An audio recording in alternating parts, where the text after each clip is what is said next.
2024 is over, so it's about time I talk about all the games that I played in 2024. I was originally going to do a top 10 games of the year list, which is what I did last year, but I thought it would be fun to do something different. So instead, I'm going to tier rank every single game that I played that came out in 2024, and it was quite a few. This is the year that this channel transitioned into a gaming-only channel, so of course I played more games than I've ever played in my entire life, and I'm excited to talk about them again here. I have reviews for most of these already. With that being said though, this is not me being unbiased. This is not me being a critic.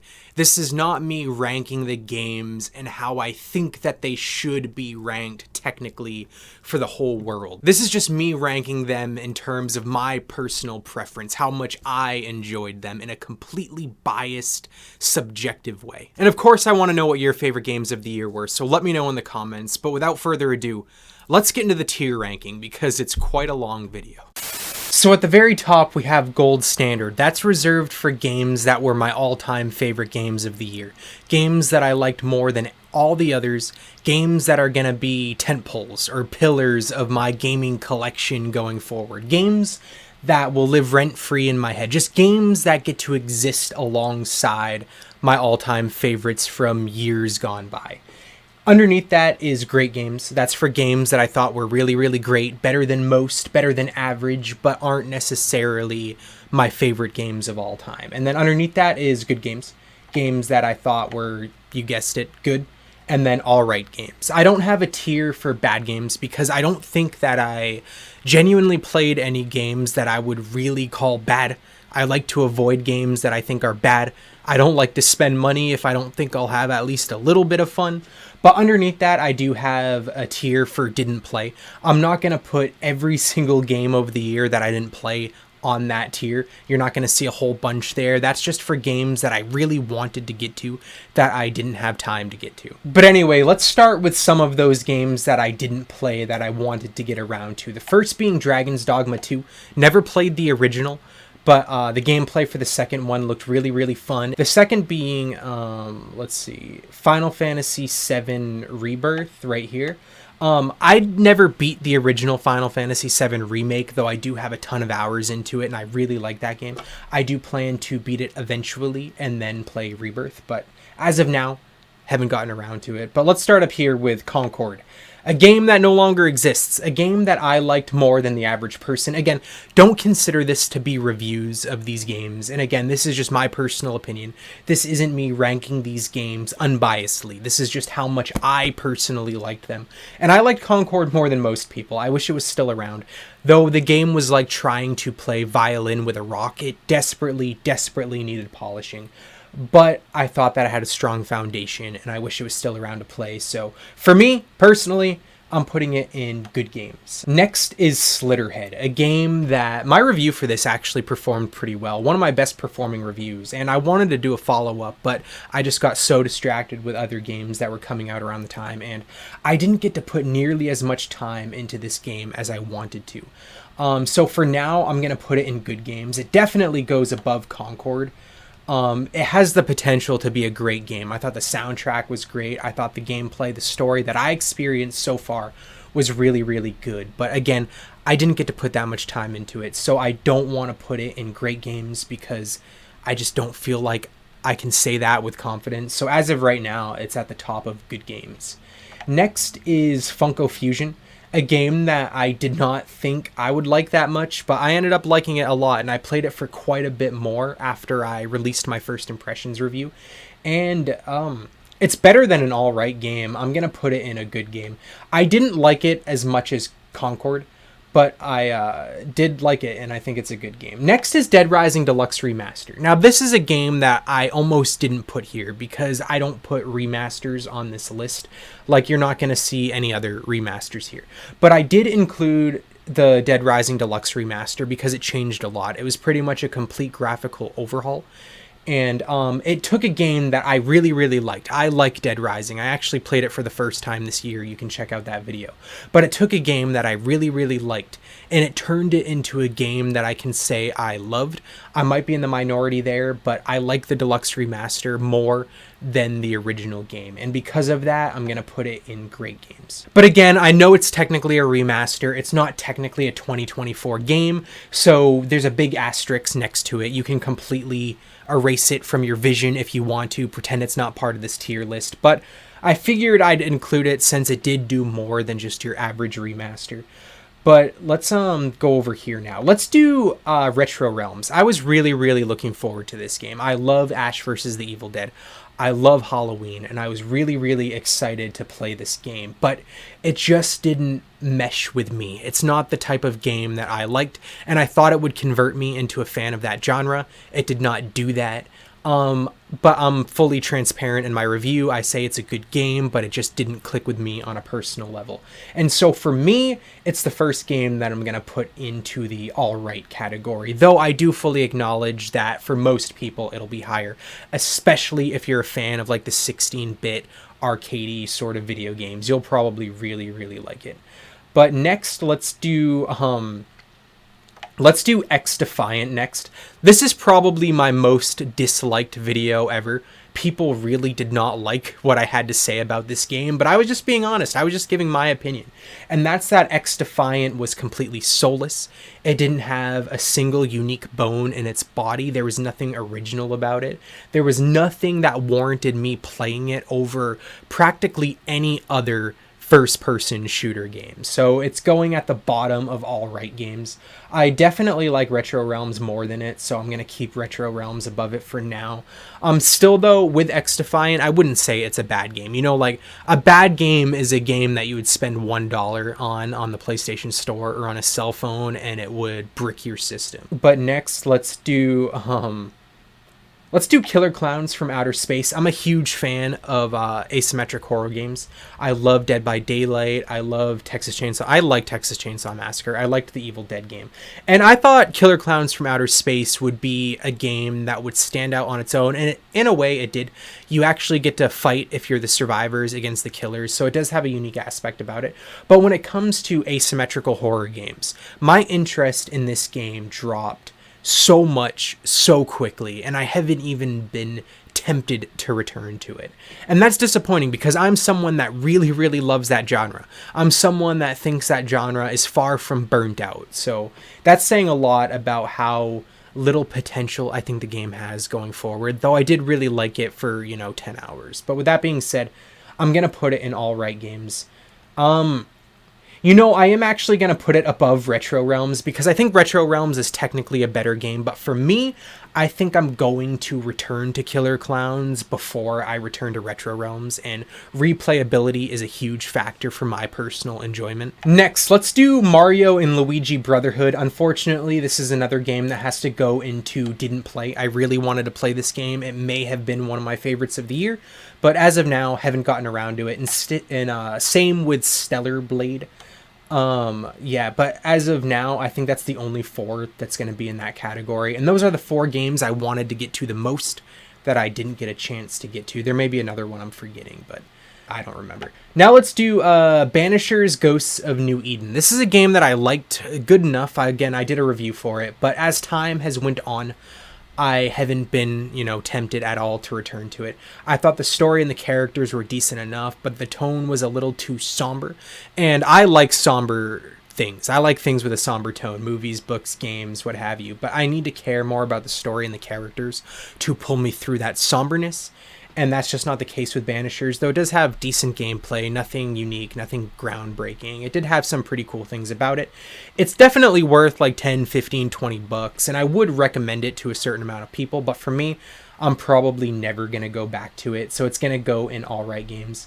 Definitely the top of all right games, though. I liked it more than Killer Clowns and Retro Realms. But, next, let's do South Park Snow Day. I'm not a fan of South Park. I just reviewed this game to review the game because sometimes I like to go completely out of my comfort zone and play a game that does not interest me and see if I end up liking it.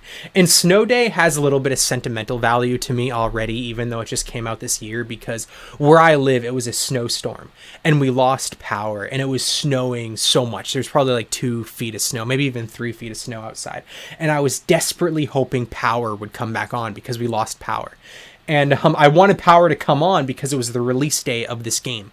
And I wanted to play it and release my first impressions review on the release day. And eventually we did get power back, thankfully. And on that snow day, I played Snow Day. But I didn't love the game. I thought it was decent. I'm going to put it at the top of alright games because is it a better game than Banishers? Probably not, but I had fun playing it, especially with multiplayer with people online. It had some redeeming aspects about it, though. Far from a great game, far from a good game, honestly. Just an alright game. Next, let's do Black Myth Wukong. This is a game that I did not think I would like. I'm a fan of Souls games. I'm a fan of Dark Souls and Demon Souls, and I'm a huge fan of Elden Ring, but I've never really played any other Souls-like games that weren't made by From Software themselves. Black Myth Wukong is actually the first non-From Software Souls-like game that I played, and I didn't think I would like it, but I ended up really liking it. I thought the story could have been a little bit better, though I get what they were going for, but it had some incredibly fun levels, some really unique gameplay, and it was just really addicting. It's another game that I wish I could have put more time into. I probably have only 15 hours into it, and if I put more time into it, if I put 20 hours, 25, 30 hours, it may be in gold standard. It may be one of my favorite games of the year, but as of now, it's still a great game. I genuinely think it's a great game. And I'm definitely going to put it above Dead Rising Deluxe Remaster because it's more original, you know what I mean? It's more unique.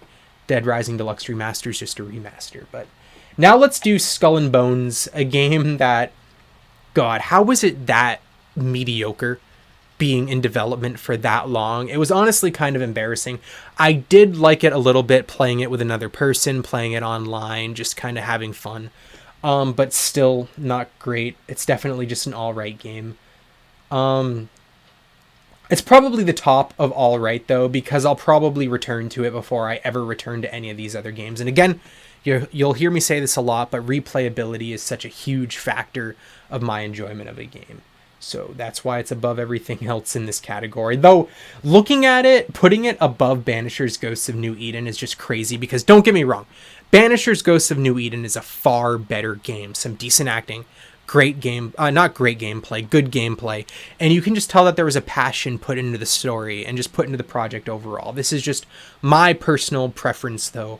If I was recommending these games to other people, I would recommend Banisher's Ghosts of New Eden far more often than I would recommend Skull and Bones. But me being me, I'll probably play Skull and Bones more often. That's why it's ranking higher. Wow, in this video, you're going to see how much I stutter. My God. But now let's do Still Wakes the Deep. This is one of the biggest sleeper hits of the year for me personally. I went into this game with very low expectations, and I left the game really liking it. So much so that I played it on Xbox Game Pass. And then after I beat it, I bought the physical copy on PS5 because I wanted it as part of my collection.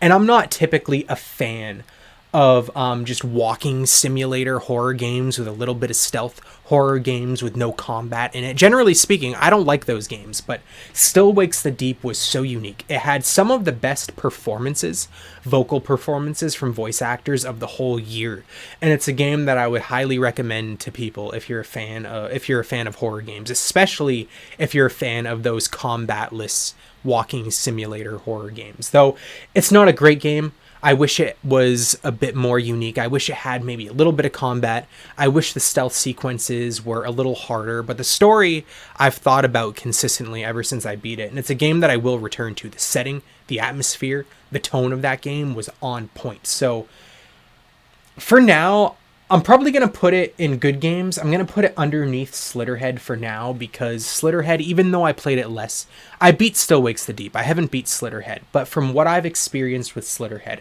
I just like it more. Next, let's do Until Dawn remake. I absolutely love Until Dawn, But this remake was absolutely insulting. They made a game that was really, really good, phenomenal, one of my favorite games ever, and they just made it worse. Everything about the remake was worse. The camera angles, the technical way it performed, everything about it was horrible. If you haven't played Until Dawn, do not spend $60 on the remake. It's actually a remaster, but they're calling it a remake. Do not spend $60 on it. Go play the original for half the price, a fraction of the price. It's so much better. And honestly, I would put this in a bad tier. I'm too lazy to make a bad tier right now, so I'm just going to put it at the very bottom of all right games. But that doesn't speak for Until Dawn itself. The original Until Dawn would be in gold standard, but the remake was just insulting. It was a cash grab. And let's do another game in a similar vein, The Casting of Frank Stone. I really, really love games made by this developer. I'm drawing a blank on these developers' names right now, but I also love Dead by Daylight. And combining the developers of Until Dawn with the lore of Dead by Daylight was something that seems like it was designed for me personally.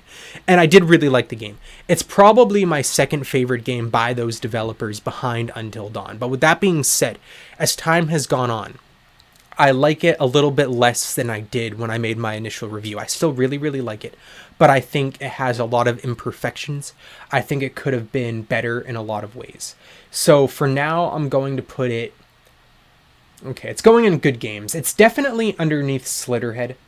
I don't know if it... Oh, Still Wakes. Okay, it's going beneath Still Wakes the Deep, too.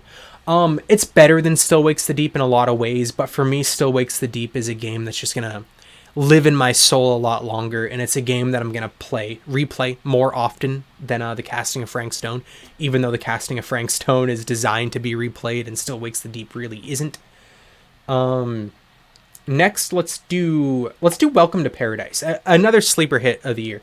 Another game I wanted to put more time into. I released my first impressions review, and I really, really liked it. It was far better than I thought it would be, and it's a game that I still plan to get back to eventually, and all throughout the year I kept meaning to go back to it to see where it would genuinely rank, because it has the potential to be a great game. I don't think it has the potential to be a gold standard game, but it has couch co-op, and it just has a lot of fun things about it. You should check out my review for it. It's a surprisingly good game that I don't think enough people are giving the time of day. A lot of people probably don't even know it exists, but I liked it a lot. It's definitely a good game. And I'm honestly going to put it above The Casting of Frank Stone because my soul yearns for it a lot more. It's one of the games of the year that I'm going to go back and play more of sooner than most of the other ones. I'm not going to put it above Still Wakes the Deep because I know I really like that game. Welcome to Paradise still runs the risk of not being as good the more that I play it. You know what I mean? If I put another hour into it, another 2 hours, 3 hours, maybe I'll like it less, but I don't think that's going to be the case. So for now, it's a good game, below Still Wakes the Deep, though it does have the potential to rise, and it also has the potential to go a lot lower. The more I play it, it could just be an alright game. Next, let's do a really, really good game. I feel like I'm just talking about a lot of mid games right now. Let's talk about a game I really, really liked. And one of the most recent games on this list, Indiana Jones and the Great Circle. I released 2 reviews for this, a first impressions review and a review after I played it a lot more. And I love this game. This game is so good. The story missions in this game, the story quests, the main things you're doing, probably, not even probably, I'd say definitively the best story missions of any game all year. I love the exploration. Troy Baker's performance is phenomenal. I really, really hope it gets a sequel, and it could genuinely be a gold standard game. But if you watch my follow-up review, it's called Why I Love Indiana Jones and the Great Circle. It does have a handful of problems. It has some pacing issues, and some of the combat really needed to be refined and a lot better than it was. And those aren't problems I can just ignore. It had the potential to be a gold standard game. I think the sequel will be a gold standard game, but for now, it has to just go into great game. As of now, though, I like it more than Black Myth Wukong. It's one of the best games of the year, no questions asked. I really, really liked it. I honestly think Xbox really knocked it out of the park with their exclusives this year. But yeah, I'm not going to turn this into a review. I'm not going to keep rambling about all these games, but go check out one of my reviews for Indiana Jones. It's a really good game. Has some problems though. But with that being said, one of the best games of the year, and I really, really love it. Hyped as hell for a sequel. But next, let's do Warhammer Space Marine 2. A lot of people loved this game. I released a pretty lengthy review for it in which I liked it too. A lot of people really praised the game, me included, for being very old school. Though I do think it was a little too old school. I think the gameplay got stale pretty fast in the campaign.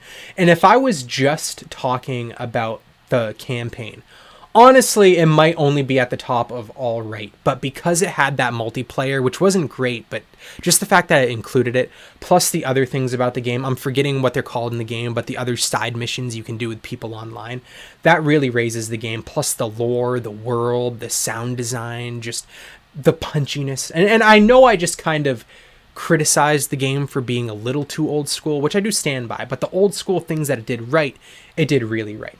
I'm not going to put it as a great game for now because it's just not a great game for me personally, but it definitely goes at the top of good games. I think I'll personally like Slitterhead more, but again, I didn't really put that much time into Slitterhead. So for now, Space Marine 2 is at the very top of good games. Next is, what should we do next? Next, let's do Flintlock, The Siege of Dawn. This game, the first maybe 30 minutes, I thought I would really, really like it. And then after that, it just became so bland and so generic. It's better than the Until Dawn remake, and I liked it more than X-Defiant, but even Retro Realms, I'd rather play than this game. So it's just going there in all right games. Now let's do Suicide Squad Kill the Justice League. This was one of the first games I played all year. And just like Concord, this was a game I liked a lot more than most people. Don't get me wrong though. I released 2, maybe 3. I think I released 3 reviews for this game. 3 in-depth discussions on Suicide Squad Kill the Justice League. And I reviewed the first 2 expansions for the Joker and Mrs. Freeze. And it's a horrible live service game, but when it comes to just the core combat, the core gameplay, and the core campaign, I had a lot of fun with it. I'm not gonna lie to you. In terms of gameplay, again, just pure gameplay, one of the funnest games I played all year. And I'm not gonna lie to you. I'm not gonna say I hated it. I'm not gonna put it in an all-right game. I think it's a good game for me personally. Again, this isn't a full endorsement. This isn't me recommending the game to you in its current state where it is now. This is just how much fun I had with it. And I personally liked it more than Space Marine 2, just for that campaign. But don't get me wrong, again, I want to reiterate, it is a horrible live service game. The seasons are just trash. Everything they've been adding to the game has just been trash. The additional characters have been like fun enough, I guess. But me ranking this game is just me ranking the campaign as a solo player, going through the story and just having fun with the gameplay and having fun with the story. And a huge asterisk next to this, if you didn't watch those reviews that I did. I haven't played the Arkham games. I played Batman Arkham Asylum very shortly before this game came out, but I'm not nostalgic for those games. So I know a lot of people didn't like it because of how it changed the Arkham formula. That didn't matter to me. So again, for me, Suicide Squad Kill the Justice League goes at the very top of good games. And the fact that I have it ranked higher than Warhammer Space Marine 2 probably makes me lose a lot of credibility to a lot of you, and I wouldn't blame you. But again, I know that Space Marine 2 is better. Trust me, I know that game is far better than Suicide Squad Kill the Justice League. This is just my opinion, my personal preferences. But, yeah. Let's do, The First Descendant, a live service game that I spent a lot more time playing this game than I care to admit. I thought for a live service game that followed sort of the Destiny Warframe formula, I thought it was actually surprisingly fun. I thought that it had really good performance technically. I thought it had fun boss fights and fun gameplay. I thought unlocking the new Descendants was pretty good for a free-to-play game. I thought that it did multiplayer really, really well. I thought it did a lot of things well. The community, the cosmetics that you could unlock, drop in, drop out in world missions, that sort of thing. It's a game that I thought did a lot of things better than a lot of other free-to-play live service games of that genre. With that being said, as soon as I stopped playing it, I've never wanted to download it again. That's not me saying I'm writing it off completely. I'll probably return to it if I'm really, really bored and there's a lull in games and there's a really cool looking expansion. Where am I going to put it, though? I'm probably going to put it at the bottom of good games. I had more fun playing it than a... Well, see, now I'm looking at it. I can't... Okay, no, it's not at the bottom of good games. I'm going to put it below Still Wakes the Deep, but below Welcome to Paradise. With that being said, and I'm changing things up. The casting of Frank Stone is definitely above Welcome to Paradise. And Concord is also above Welcome to Paradise. And honestly, Funko Fusion is also above Welcome to Paradise. Wow. Welcome to Paradise just got a huge downgrade. But keep in mind, I didn't put that much time into the game. It still has the chance to be better or worse if I put more hours into it. But as of now, First Descendant goes right. No, I liked casting Frank Stone more. Is that true? Am I lying? See, the First Descendant has better gameplay, obviously, but the casting of Frank Stone had some interesting story things, and I'm just a huge fan of the Dead by Daylight universe. And I like Concord more than First Descendant. Okay, First Descendant is going right there. That looks good. Next, let's do Star Wars Hunters, another sort of Overwatch clone, free to play. I played it on the Nintendo Switch. My review for this was really, really positive. I liked this game a lot. Now, it's really hard to compare multiplayer games that are fully multiplayer with single-player games. Like, how do I compare Star Wars Hunters with Still Wakes the Deep? You know what I mean? One is a solo game through and through, where you're just walking around and embracing the tone and the atmosphere. The other is a multiplayer game, where you, again, only do multiplayer stuff. But, I did like Star Wars Hunters. For a free-to-play game, I thought it was surprisingly decent, and I did put a lot of hours into it. Yeah, it's really hard to compare. I'm honestly gonna put it above Still Wakes the Deep in the casting of Frank Stone, because Star Wars Hunters is a game that I know for a fact I'm going to return to more often than not. And it's honestly probably one of my most played multiplayer games of the year, if that says anything about me. But, yeah, is it a better game? Again, is it a better game than Still Wakes the Deep? No. But for me, I'm going to play it often, and that means a lot to how much I like a game. I'm going to stop saying that now. You get the point. Next, let's do Prince of Persia: The Lost Crown. Again, one of the first games I played all year. I really, really liked it. I had never played a Prince of Persia game before. I'm also not typically a fan of the genre that this game is, though I did have a lot of fun with it. Never beat it, but it is a game that I do want to return to. And the amount of hours I did put into it were really, really fun, really, really good. I liked the story. The gameplay was really good. I think the studio closed. Not Ubisoft, but like the team within Ubisoft that made it. I think they closed, unfortunately. I think this game got a bad rap.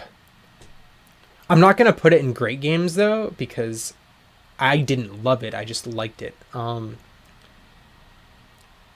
I like it more than Space Marine, though? You know, honestly, I think I'm going to put it above Space Marine 2 and Slitterhead and all that. I didn't like it more than Suicide Squad, Kill Justice League, I know, but I did like it a lot. Yeah. Next, let's do A Quiet Place: The Road Ahead. It didn't have a lot of expectations for this game. It was better than I thought it would be in some regards, but it was worse than I thought it would be in a lot of other regards. It's just an alright game, but I do think it goes at the very top of alright. Definitely. It's definitely better than Skull and Bones. There's a lot of games in that genre, you know, those stealth horror games with an enemy that pursues you. And by the way, an enemy does not pursue you in that game. It was kind of marketed like Alien Isolation, where the aliens from A Quiet Place are kind of always hunting you. They're not. They're only in scripted spots and in very small areas if you make a sound and they'll like appear, but they're not always there. They're not always present. The main character was pretty unbearable, if I'm being honest with you. And the story was not good, and a lot of the writing was very melodramatic. It might be a good game, though. I can't say I liked it more than Funko Fusion or Welcome to Paradise, though. It's either bottom of good game or top of all right games. For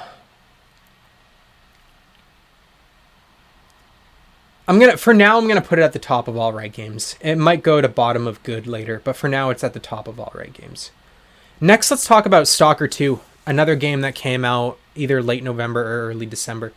Another Xbox exclusive that I really, really liked. It's one of my favorite games of the year. I'm going to tell you that right now. It had a lot of problems, a lot of technical problems, but I really had a lot of fun with it despite those technical problems. I kind of stopped playing it after maybe the 20-hour mark because I'm just waiting for patches to make it better. But what was there, I already loved. It's not a gold standard game, though it is going to go at the very, very top of great games. I do like it more than Indiana Jones and the Great Circle. Indiana Jones and the Great Circle obviously has better writing, in my opinion. And again, better main story missions and a lot more memorable moments. That's something I didn't say about Indiana Jones and the Great Circle. In terms of the story and, again, the main story missions, it's probably got the most memorable, just great moments in any game that I played all year. But with that being said, Stalker 2 has better atmosphere, a funner world to explore, better tension. It surprised me a little bit more. Though with that being said, I can see Stalker 2 maybe coming down the more that I play it if it starts to feel very samey, because the map is huge and I've barely scratched the surface of it. But with that being said, if it manages to maintain what it has already done good, it has the potential to go up to gold standard. But I genuinely don't think that's going to be the case. But for now, it's absolutely the top of great games. One of the best games I played all year, once again. Next, let's do Alone in the Dark, a survival horror game that not a lot of people talked about that got delayed, starring I'm forgetting the actress's name, but David Harbour and an actress. She's like in The Last Duel, and she was in Free Guy, and she's in a lot of stuff. She's really good. I did a first impressions review, and then I wanted to do a full review for it, but I got farther than I did my first impressions review. I actually restarted it, and then the game just broke on me. I hard locked myself. I didn't hard lock myself. The game hard locked, and I could not progress. And then by the time I got to that point again, restarting it for a third time, more games came out and I just didn't have the time. But it's another game I always wanted to go back to see how good it really, really was, if it managed to maintain what I liked about it, if it fixed any of the problems I had with it. But with that being said, it's far from one of the better survival horror games of recent years. Definitely not as good as like Alan Wake 2 or Dead Space Remake or anything like that, but I still liked it. Another game where I think the studio has closed since, which is super unfortunate. I would have loved to see a sequel. But it had a great tone, a surprisingly good story from what I experienced, and it's definitely a good game. And with that being said, from what I've experienced, it's...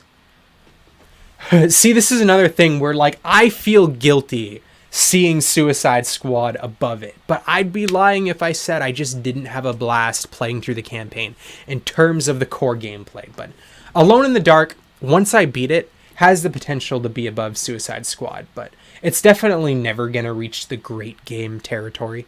But for now, it's pretty high on the good game. Next, let's do let's do Horizon Lego Adventure. I did a first impressions review for this. It was fun. It was one of my first experiences playing a Lego game. And I thought it did its job really, really well. I didn't get to play that much of it. Once I released that first impressions review, I never returned to it. I wanted to, but I just didn't. I probably will eventually. I had a lot of fun playing it couch co-op, and it's a game that I can see on some snowy, rainy day popping in and having a lot of fun with it. But with that being said, it didn't necessarily resonate with me on a personal level. So it's definitely better than an all-right game. For now, but it did have some aspects I really, really liked. I'm going to put it above Concord. Does it go above Casting of Frank Stone, though? It's a tough one. For now, I'm going to put it below the Casting of Frank Stone, but above Concord. Or does it go above? Nah. For now, it goes below Casting of Frank Stone, but again, could go higher after I play it more. Right now, we have nothing in gold standard, so let's put something in gold standard, and that is absolutely the Silent Hill 2 remake. I released a first impressions review, and then I released a full review after I played the game a lot more, after I beat the game. I think it was after I beat the game.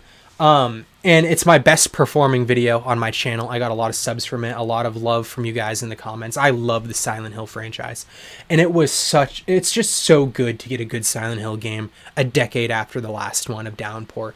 And it's one of the best survival horror games that I've ever played.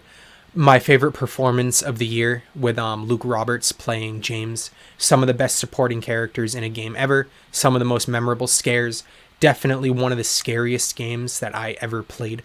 I don't know for sure, but I think I may have said in one of my reviews that it wasn't as scary as I wanted it to be. That absolutely is not the case now, because once you play that game a lot farther, once you get to the prison, once you get to the labyrinth, my god, that game practically scared me shitless. I loved it, and it's absolutely a gold standard game. One of the best survival horror. And survival horror is my favorite genre of all time, by the way. So saying it's one of the best survival horror games for me personally in my favorite genre is saying a lot. It's officially one of my favorite games of all time. Love it. Can't wait for more. I know I'm just kind of brushing past it, but go watch one of my Silent Hill 2 reviews. Overall, I think I have over an hour of content on this channel just talking about that game. Let's do WWE 2K24. I don't know what this says about me, but this is one of the games that I have the most hours put into all year. I think I have over 80 hours in this game. I'm not like a huge WWE fan by any means, but I used to play wrestling games, WWE games, all the time as a kid. But I haven't played one in years and years and years. I honestly don't think I've played one in over a decade. So playing the new one just was so nostalgic for me. And I had a lot of fun playing it. I had a lot of fun playing online too. Something I had never done before in a wrestling game.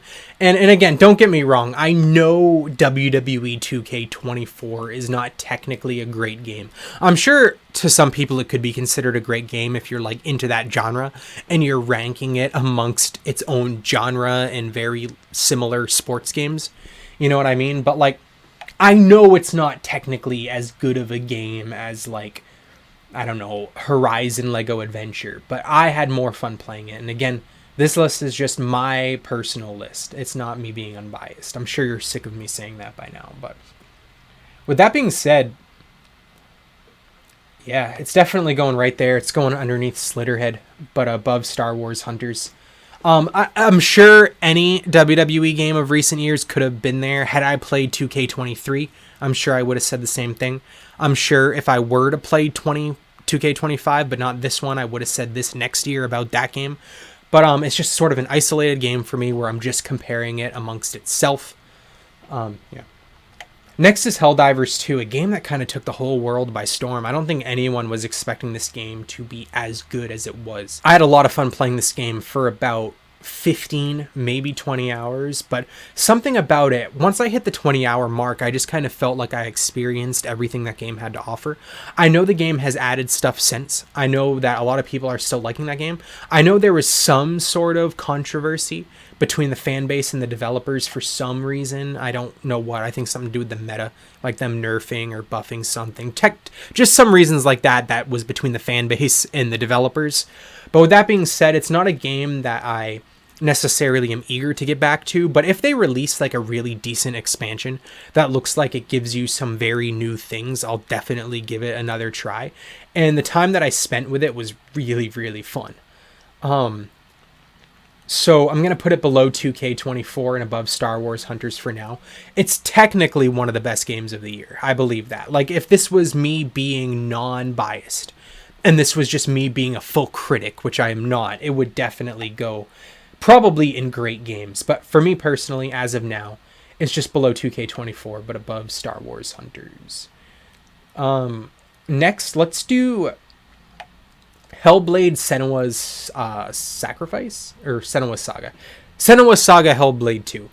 I played the first game, the first Senua game.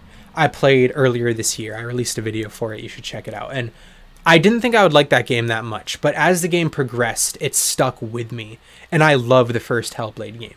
And I think Hellblade 2 is really, really good. I think a lot of people slept on it and they shouldn't.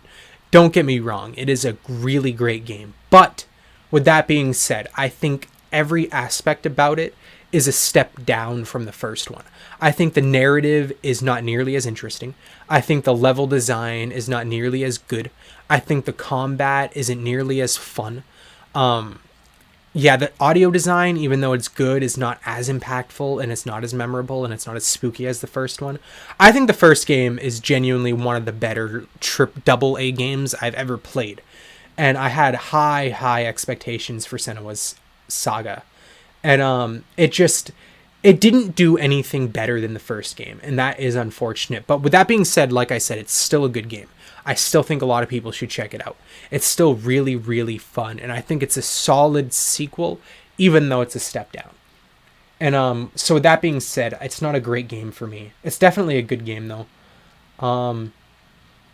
Where do I put it, though? I'm going to put it below Suicide Squad and above Alone in the Dark. See, it's still pretty high on my list, technically. But yeah, I wish it was better, but it was still really, really good. Next, let's do, Dragon Age the Veilguard and Star Wars Outlaws. These are two games that I compare a lot in my mind. They came out very close to each other. And they were two of the games that I was looking forward to the most all year. I think it was Dragon Age Veilguard, Star Wars Outlaws, and Silent Hill 2 Remake. But when it comes to Dragon Age and Star Wars, they both started strong, and then they both got progressively worse the more that I played it. And Star Wars Outlaws, I think, got a little too much hate. I think it did a lot of things right. And I actually released a pretty lengthy review defending Star Wars Outlaws when it came out. And I still stand by most of what I said in that game. But then I played Dragon Age Veilguard, and this is just me comparing those two games right now. But I played Dragon Age Veilguard, and I thought, okay, this game is far better than Star Wars Outlaws. But then I returned to Star Wars Outlaws after I was getting burnt out with Dragon Age. And I'm like, no, this game is definitely better. But then I returned to Dragon Age, and I thought that game was better. So they're very comparable in my mind. But, with that being said, I think I like Star Wars Outlaws more than Dragon Age Veilguard for a very specific reason, and that's that Dragon Age Veilguard is like a wet piece of paper when it comes to its personality, when it comes to its soul. The characters in that game are absolutely horrible. They're not memorable. They're not likable. The writing in that game is so bland and generic. That game has absolutely zero balls, for lack of a better term. There's nothing impactful about the game from the writing. I thought the gameplay was fun. I loved the art design. And for Dragon Age Veilguard, again, gameplay was good. Level design won me over for the most part. But just the writing, some of the worst writing in a big AAA RPG that I've ever experienced. And at least Star Wars Outlaws was telling a story that I cared about a little bit. At least the characters I liked a little bit, you know what I mean? And if I had to sit down and play one of these two games right now, it would be Star Wars Outlaws. But they're both, neither of them are in all right, but neither of them are great. They're definitely good games for me. I'm actually going to put Star Wars Outlaws. I'm going to put it below Space Marine 2, but above Slitterhead. Again, I think I'm going to like Slitterhead more. This is the last time I'm going to say this about Slitterhead. I'm sure you're sick of me saying this, but I need to say it because my brain needs to know that I understand this. But Slitterhead, I don't have that many hours into, and if I play it more, it'll probably be at the very top of good or bottom of great. But for right now, that's where it is. But Star Wars Outlaws is there, and then I'm going to put Dragon Age the Veilguard right underneath it. Next, let's do... Man, these ones are going to be hard. Let's do Marvel Rivals now.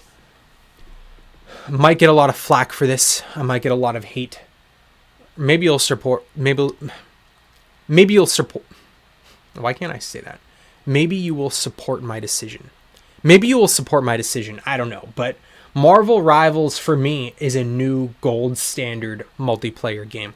I love Overwatch, and I love the Marvel Universe. I'm a Marvel fanboy, and Overwatch is my favorite structure for a PvP first-person shooter. And I know Marvel Rivals is third-person, but still it follows that formula. The more multiplayer shooter games that I play, the more that I realize I'm not the biggest fan of just games where you're a lone wolf, where you're on a team, but it's just everyone for themselves. You're just trying to get kills. There's no sense of teamwork at all, like Call of Duty. I still play Call of Duty. Still like Call of Duty. It's just not my preferred way to play a multiplayer PvP game. You know what I mean? I love it when games feel like you're on a team, like you have a position, like you're playing a sport, like you are the tank. Do your job. You're a damage. Do your job. You're a healer. Do your job. And you're all working together to try and outplay the enemy team. It feels like you're playing a sport. and I love it. And Marvel Rivals isn't better than Overwatch, at least not yet, but it's really, really good. And it's one of the games that I've played the most all year, if not the game that I played the most all year, and that's saying a lot, seeing as it just came out in December, and I was not part of the early access at all. It's a game that I'm going to play far into the future. Again, I said this in my review for Marvel Rivals, but ask me again in a year, and it'll probably be one of the games that I have the most time spent in. So for me, it's definitely a gold standard game. The fact that it's a game that I just love playing, but it's in the world of Marvel, where I play as characters that I love, that I've loved since I was a little kid. It's just a game that I love a lot. Though with that being said, with any multiplayer game, as it progresses, it has the chance of ruining itself. Who knows what the developers will do? Who knows if they'll add pay-to-win mechanics? Who knows if they'll completely break the game and the power balances? Who knows? But right now, it's a gold standard game. Next, let's do Legend of Zelda Echoes of Wisdom, another game that I went into with pretty low expectations, and it ended up blowing me away. I really, really liked this game, and I'm going to be completely honest with you. I liked Breath of the Wild, and I liked Tears of the Kingdom, but I didn't love those games as much as the general public. And with that being said, Echoes of Wisdom might be my favorite Zelda game on the Nintendo Switch. It's a game that I still haven't beaten. I did play it far past the point I was at when I did my first impressions review, but I think I'm probably like at the 50% mark, but I'm still having a lot of fun with it. And as soon as I get free time and you know, the new releases slow down, it's going to be one of the first games I go back to and finish. And with that being said, it might honestly be the top of great games. It's not a gold standard game for me. Do I like it more than S.t.a.l.K.E.R 2 though? Like, it's so hard to compare Echoes of Wisdom with S.t.a.l.K.E.R 2. It's really hard to compare those games. Man, I'm going crazy kind of looking at it. But as of right now, I do think Echoes of Wisdom I like more than S.t.a.l.K.E.R 2. I'm just going to leave it at that. Go watch my reviews for them. But Crow Country, a game that I did not play when it released, but I played it like a month or two after that. It's a game designed to be like a PS1 survival horror game. And I love PS1 survival horror games. And I really, really liked this game. But with that being said, it wasn't necessarily groundbreaking. It's not necessarily a game I'm going to return to that often. Maybe I'll play it, one more time before I take my final breath. I don't know, but it's a good game for sure. And I really, really liked it. I hope they make a sequel. The story was surprisingly good. The world was atmospheric and moody. The writing was actually pretty funny. The characters were pretty memorable. It actually was really good. I'm kind of not giving it enough credit. I liked it more than Alone in the Dark from what I experienced, and I'd be lying if I said I didn't like it more than all these ones. So yeah, Crow Country goes pretty high up in my good game list.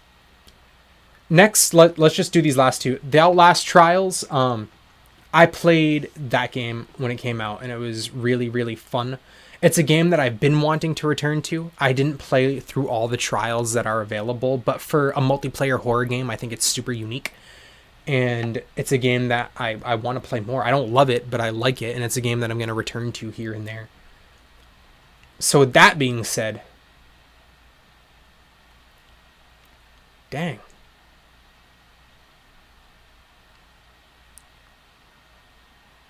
I'm actually going to put it pretty high up on good games. I'm going to put it above Crow Country. I'm going to put it above Alone in the Dark because, it's a game that I know, like I just said, I know I'm a fucking broken record, okay? I apologize. But it's a game that I'm going to want to play pretty frequently here and there.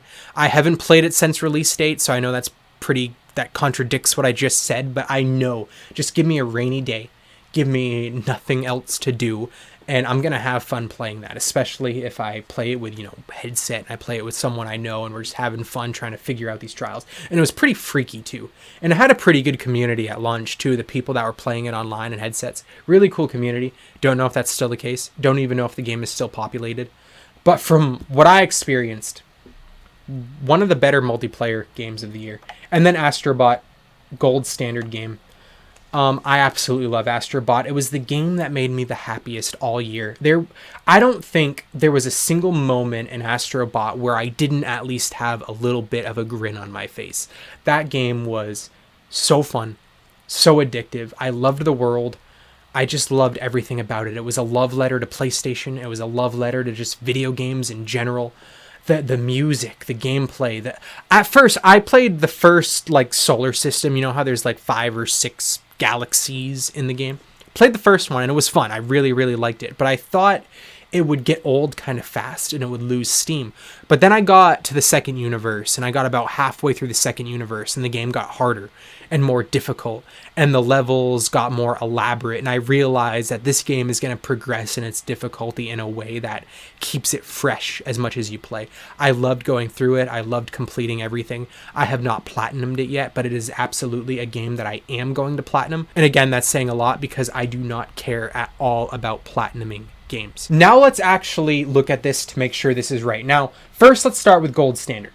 Marvel Rivals is going to sit at the end of gold standard because you just can't compare it. You know what I mean? It is a full multiplayer PvP game. You cannot compare it directly to Silent Hill 2 or Astro Bot. It's my favorite multiplayer game of the year, no questions asked. It's probably my favorite multiplayer game of the past 2, 3. Honestly, it's probably my favorite multiplayer game since Overwatch came out. And I'm being completely genuine with you. I love it, and I'm going to play it more, but you can't compare it to the two. So I'm going to leave it at the end of gold standard because I like single-player games more. Now, when it comes to my favorite game of the year, it's Silent Hill 2 Remake. If you know me, you know that. It's Silent Hill 2 Remake. But me being me, I don't like giving remakes game of the year, even for me personally. Last year, Resident Evil 4 Remake was my favorite game of the year, but I gave it my number 2 spot because it was a remake. And I like my number 1 to be a game that represents the year that it came out. You know what I mean? So with that being said, in my heart and my soul, Silent Hill 2 Remake was the best game for me personally that I played all year. But when it comes to what was my 2024 game of the year, the game that came out in 2024 was an original release that was not a remake. It is definitely Astro Bot. So for the sake of this list, I'm putting Astro Bot as my number 1 and Silent Hill 2 as my number 2. So yeah, there you have my list. So if you wanted to do like my top 10, it would be Astro Bot, Silent Hill 2, Marvel Rivals, Zelda Echoes of Wisdom, Legend of Zelda Echoes of Wisdom, Stalker 2, and Indiana Jones in the Great Circle above Black Myth Wukong. Honestly, the rest of these games I don't want to put in my top list because like even Black Myth Wukong I liked a lot. And I know it's a great game. And I know it has the potential to be in my like top games of the year list. But I don't want to give it that badge of honor yet. So I'm just going to say my top 6 are the ones you see there. Astro Bot, Silent Hill, Marvel Rivals, Echoes of Wisdom, Stalker 2, and Indiana Jones in the Great Circle. Dead Rising Deluxe Remaster. Again, it's a remaster, so you can completely erase that from this list and just not even really include it. I can't believe Suicide Squad is as high as it is, but again, just pure fun gameplay. I got lost in it. It took my time away. It was a fun pastime. And gameplay means a lot to me. Please do not shoot me. And again, yeah, just I feel worse about it than you do because I need to know that this is my truth. Well, there you have it. That's my tier list of all the games that I played in 2024. Again, I want to know what your favorite games and your least favorite games of the year were. I'm really excited for 2025. I'm excited to talk about all the games that we're going to get this year. And thank you for watching, especially if you watched this far. And thank you for just supporting the channel this year or last year in 2024. And thank you for the continued support going into 2025. I read all your guys' comments. I appreciate the love. And yeah, I'm just excited to continue doing what we're doing into the new year. Once again, consider subscribing if you haven't already. And yeah, I'll see you guys in the next video.